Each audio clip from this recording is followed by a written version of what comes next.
Nehemia pasal 2. Nehemia diutus ke Yerusalem.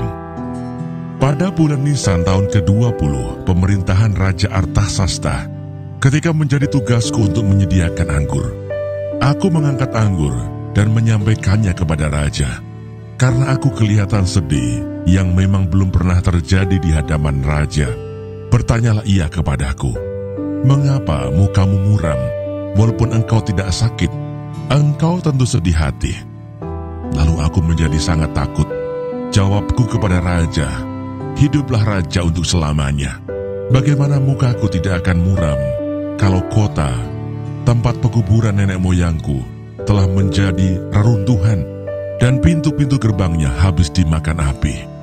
Lalu kata Raja kepadaku, "Jadi, apa yang kau inginkan?" Maka aku berdoa kepada Allah semesta langit. Kemudian jawabku kepada Raja, "Jika Raja menganggap baik dan berkenan kepada hamba-Mu ini, utuslah aku ke Yehuda, ke kota pekuburan nenek moyangku, supaya aku membangunnya kembali." Lalu bertanyalah Raja kepadaku, sedang permaisuri duduk di sampingnya, "Berapa lama engkau dalam perjalanan, dan bilakah engkau kembali?" Dan Raja berkenan mengutus aku, sesudah aku menyebut suatu jangka waktu kepadanya.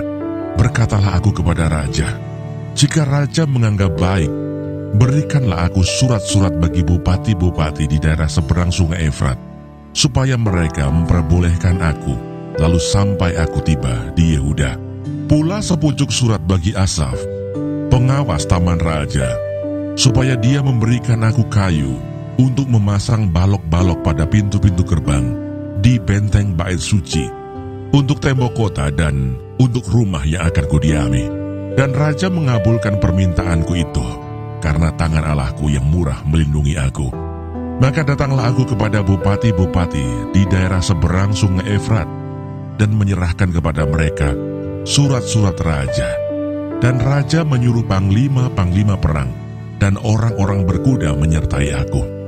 Ketika Sanbalat orang Horon dan Tobia orang Amon, pelayan itu, mendengar hal itu, mereka sangat kesal karena ada orang yang datang mengusahakan kesejahteraan orang Israel. Tekad untuk membangun kembali tembok Yerusalem. Maka tibalah aku di Yerusalem. Sesudah 3 hari aku di sana, bangunlah aku pada malam hari bersama-sama beberapa orang saja yang menyertai aku.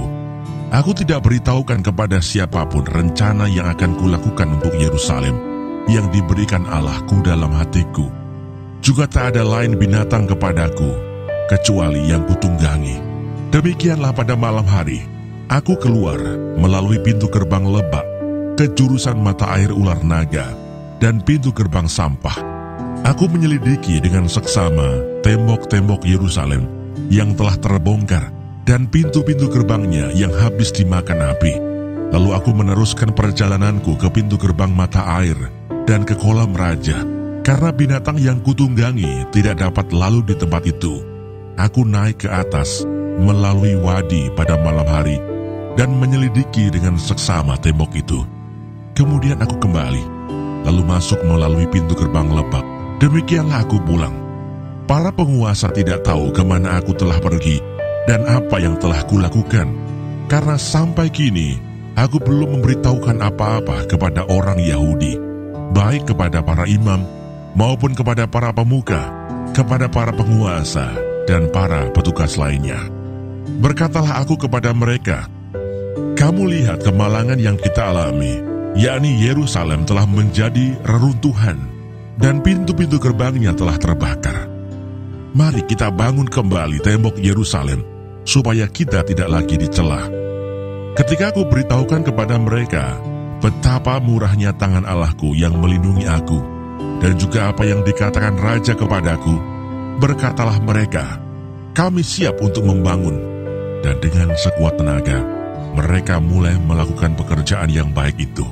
Ketika Sanbalat, orang Horon, dan Tobia, orang Amon, pelayan itu, dan Geshem, orang Arab, mendengar itu, mereka mengolok-olokkan dan menghina kami. Kata mereka, "Apa yang kamu lakukan itu?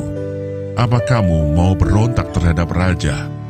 Aku menjawab mereka, kataku, "Allah semesta langit Dialah yang membuat kami berhasil. Kami, hamba-hambanya, telah siap untuk membangun, tetapi kamu tak punya bagian atau hak dan tidak akan diingat di Yerusalem.